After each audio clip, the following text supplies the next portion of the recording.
नमस्कार दोस्तों, जैसा कि आप सभी जानते हैं कि इस समय दीनदयाल उपाध्याय गोरखपुर विश्वविद्यालय गोरखपुर के सम सेमेस्टर की परीक्षाएं चल रही हैं, जिसमें कल दिनांक 19/5/2025 यानी कि 19 मई को BA द्वितीय सेमेस्टर विषय प्राचीन इतिहास paper code AAC 102F paper का नाम political history of India 600 BC to Shunga Kanva period यानी कि भारत का राजनीतिक इतिहास 600 ईसा पूर्व से शुंग कण्व काल तक से संबंधित 50 महत्वपूर्ण प्रश्न और उत्तर लेकर आई हूँ।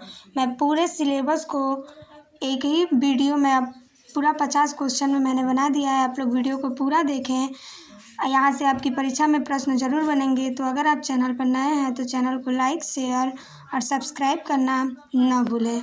आइए देखते हैं। पहला प्रश्न मैंने रखा है, सबसे प्राचीन वेद कौन सा है? तो सबसे प्राचीन वेद ऋग्वेद है। दूसरा प्रश्न है, भारतीय पुरातत्व का पितामह किसको कहा जाता है? तो भारतीय पुरातत्व का पितामह सर अलेक्जेंडर कनिंघम को कहा जाता है। तीसरा प्रश्न है, किस अभिलेख में प्राचीन देवता इंद्र, मित्र, वरुण और नक्षत्र का उल्लेख मिलता है?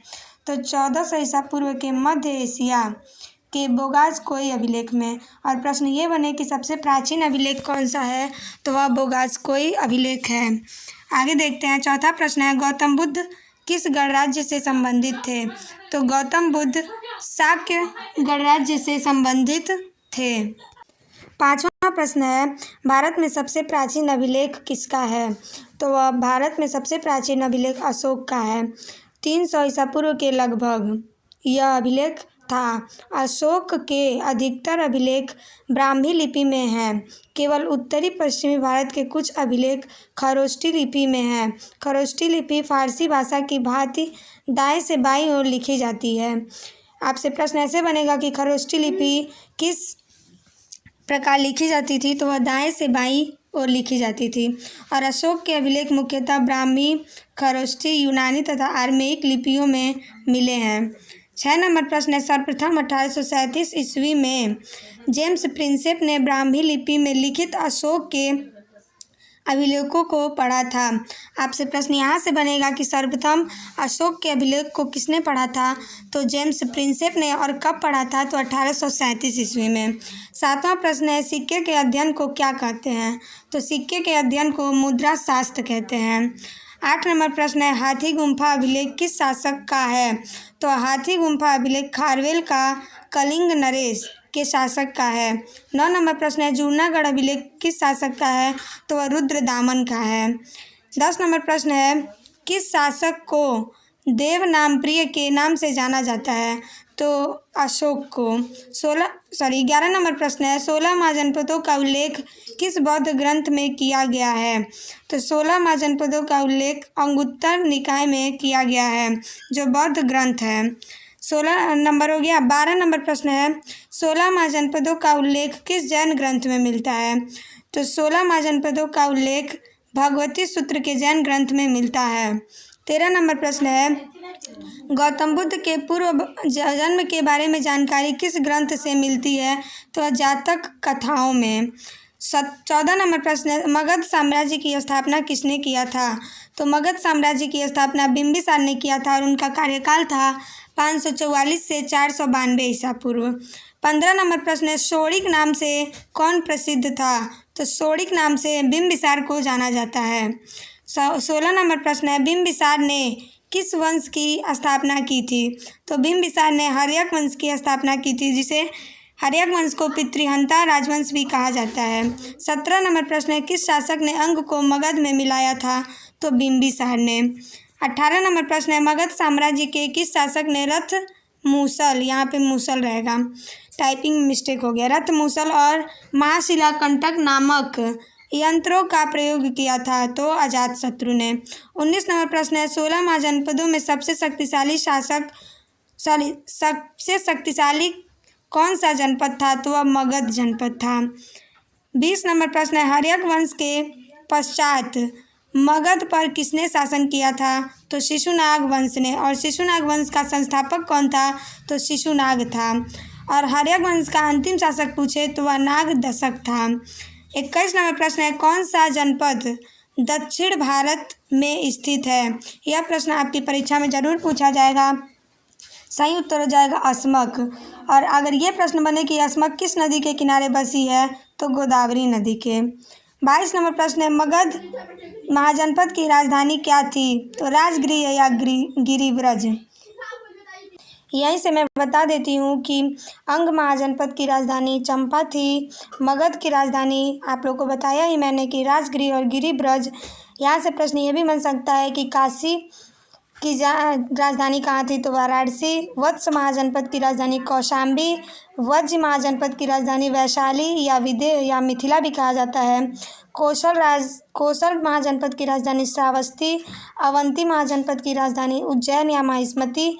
मल्ल महाजनपद की राजधानी कुशावती। पंचाल महाजनपद की राजधानी अहिचन या काम्पिल्य। चेदी महाजनपद की राजधानी शक्तिमती। कुरु महाजनपद की राजधानी इंद्रप्रस्थ। मत्स्य महाजनपद की राजधानी विराटनगर। कंबोज महाजनपद की राजधानी सूरसेन और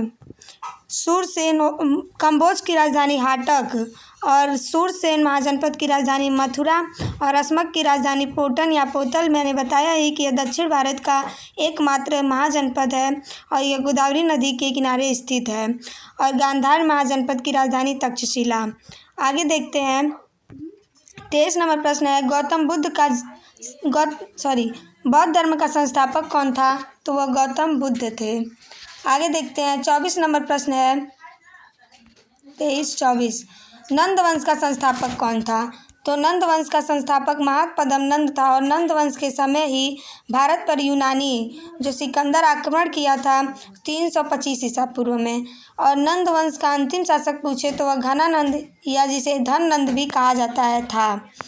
25 नंबर प्रश्न है, मौर्य साम्राज्य की स्थापना किसने किया था?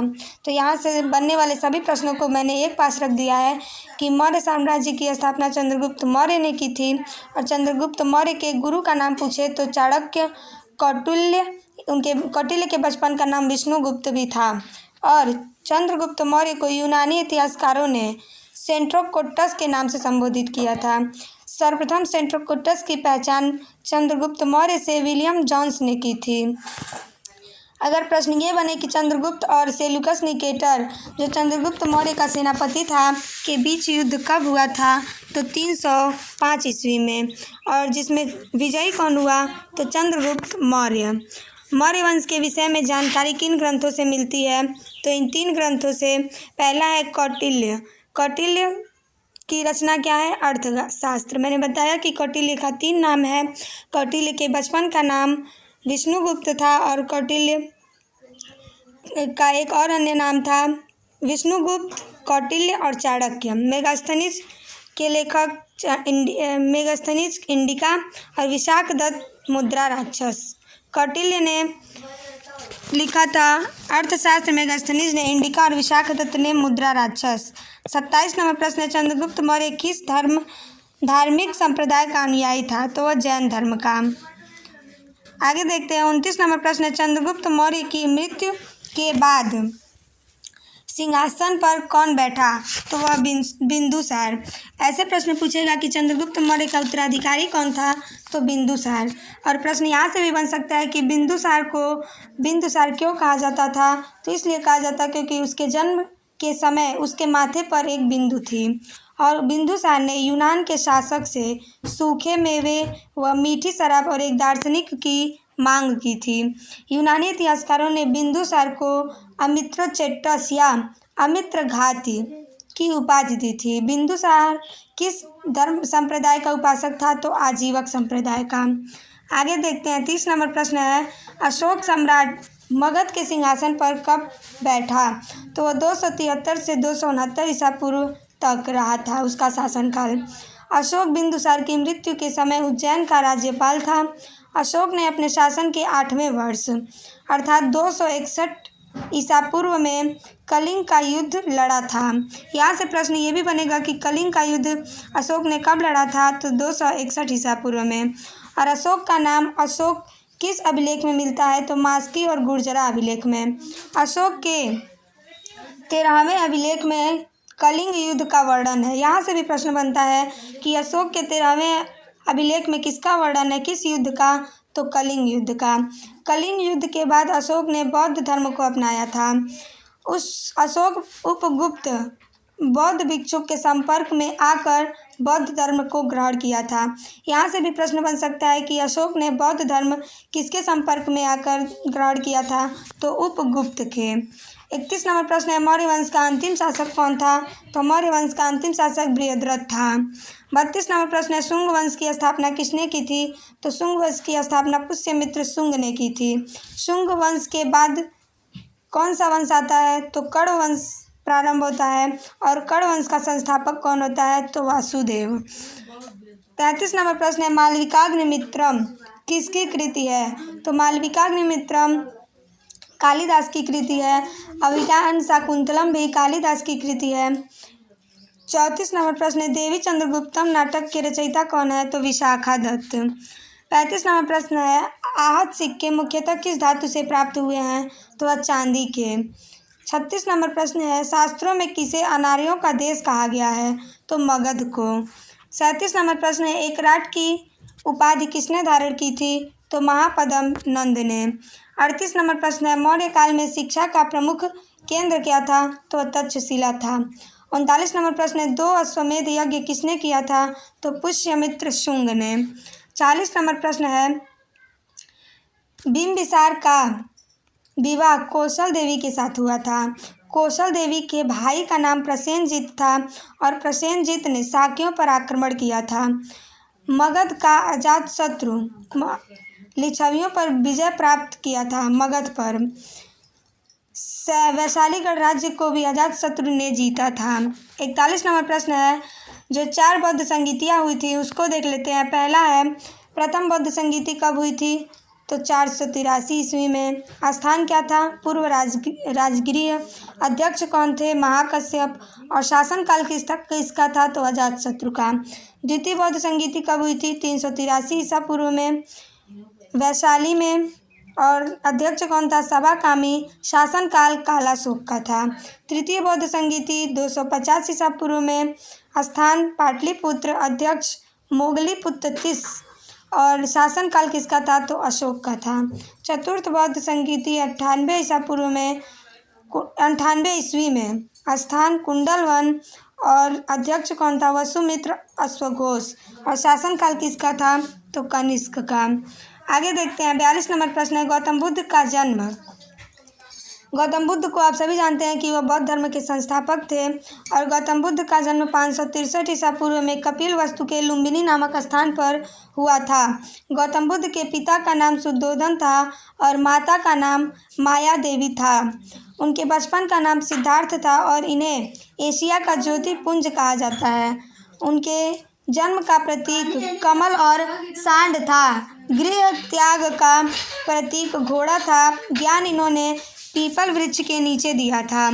आपसे प्रश्न ऐसे बनेगा कि गौतम बुद्ध ने ज्ञान कहाँ पर दिया था, तो पीपल वृक्ष के नीचे। और इन्होंने प्रथम उपदेश कहाँ दिया था, तो सारनाथ ऋषिपत्तनम में। और प्रथम उपदेश का प्रतीक क्या था, तो चक्र था। निर्वाण का प्रतीक पद चिन्ह था। मृत्यु का प्रतीक स्तूप। और इन्होंने प्रथम उपदेश मैंने बताया है कि सारनाथ में ऋषिपत्तनम में दिया था, जिसे बौद्ध ग्रंथ में धर्म चक्र प्रवर्तन कहा जाता है। तो प्रश्न ऐसे बनेगा कि गौतम बुद्ध ने जब अपना प्रथम उपदेश दिया था तो उसे बौद्ध ग्रंथ में किस नाम से जाना जाता है, तो धर्म चक्र प्रवर्तन के नाम से। आगे है, इनके गृह त्याग को बौद्ध धर्म में महाविनिष्क्रमण कहा जाता है। उनकी मृत्यु को बौद्ध धर्म में महापरिनिर्वाण कहा जाता है। और बौद्ध धर्म के बारे में विशद ज्ञान हमें त्रिपिटक से मिलता है। प्रश्न ऐसे बनेगा कि त्रिपिटक किससे संबंधित है, किस धर्म से, तो बौद्ध धर्म से। और त्रिपिटकों का नाम क्या क्या है, तो एक है विनय पिटक, दूसरा सूत्र पिटक, और तीसरा अभिधम्म पिटक। तीनों पिटकों की भाषा क्या थी, तो पाली थी। आगे देखते हैं। 43 नंबर प्रश्न है, ऋग्वेद में कितने मंडल और कितने सूक्त हैं, तो ऋग्वेद सबसे प्राचीन वेद है, और इसमें 10 मंडल और 1028 सूक्त हैं। 44 नंबर प्रश्न है, अष्टाध्यायी के लेखक कौन है, तो पाणिनि है। 45 नंबर प्रश्न है, सती प्रथा का पहला लिखित साक्ष्य किस अभिलेख से प्राप्त होता है? तो वह एरड़ अभिलेख जो शासक था भानुगुप्त से। आगे देखते हैं महत्वपूर्ण अभिलेख कौन कौन से हैं। पहला है हाथी गुम्फा अभिलेख, तो किस शासक का है? कलिंग राज खारवेल। जूनागढ़ या गिरनार अभिलेख रुद्रदामन। नासिक अभिलेख गौतमी बलश्री। प्रयाग स्तंभ लेख समुद्रगुप्त। ऐहोल अभिलेख पुलकेशिन द्वितीय। मंदसौर अभिलेख मालवा नरेश यशोवर्मन। आगे देखते हैं ग्वालियर अभिलेख किसका, पूछेगा आप लोगों से ग्वालियर अभिलेख किसका था? तो वह प्रतिहार नरेश भोज का था। आगे है भीतरी एवं जूनागढ़ अभिलेख स्कंदगुप्त का और देवपाड़ा अभिलेख बंगाल शासक विजय सेन का है। अभिलेखों का अध्ययन क्या कहलाता है? तो एपिग्राफी कहलाता है। 47 नंबर प्रश्न है, भरहुत स्तूप का निर्माण किसने करवाया था? तो पुष्यमित्र शुंग ने। 48 नंबर प्रश्न है, इंडो यूनानी शासक मीनांडर को किसने पराजित किया था? पुष्यमित्र शुंग ने। 49 नंबर प्रश्न है, मेगास्थनीज सेल्यूकस निकेटर का राजदूत था जो चंद्रगुप्त मौर्य के दरबार में रहता था। 50वां और अंतिम प्रश्न है, अमित्रघात का अर्थ क्या होता है? तो शत्रु विनाशक। आप लोग कमेंट में बताइएगा कि अमित्रघात के नाम से किसको जाना जाता है। इस प्रकार मैंने आप लोग को दीनदयाल उपाध्याय गोरखपुर विश्वविद्यालय गोरखपुर के BA द्वितीय सेमेस्टर विषय प्राचीन इतिहास पेपर कोड AAC 102F के 50 महत्वपूर्ण क्वेश्चन को सही और सटीक दिया है। आप लोग वीडियो को पूरा ज़रूर देखें क्योंकि यहाँ से एक भी प्रश्न आपकी परीक्षा में नहीं छूटेगा अगर आप इसको पूरा देख कर जाएंगे तो। आप लोग इस वीडियो को ज़्यादा से ज़्यादा शेयर करें और अगर आप चैनल पर नए हैं तो चैनल को लाइक शेयर और सब्सक्राइब करना न भूलें। आपका कल का पेपर अच्छा हो, इसी शुभकामनाओं के साथ नमस्कार।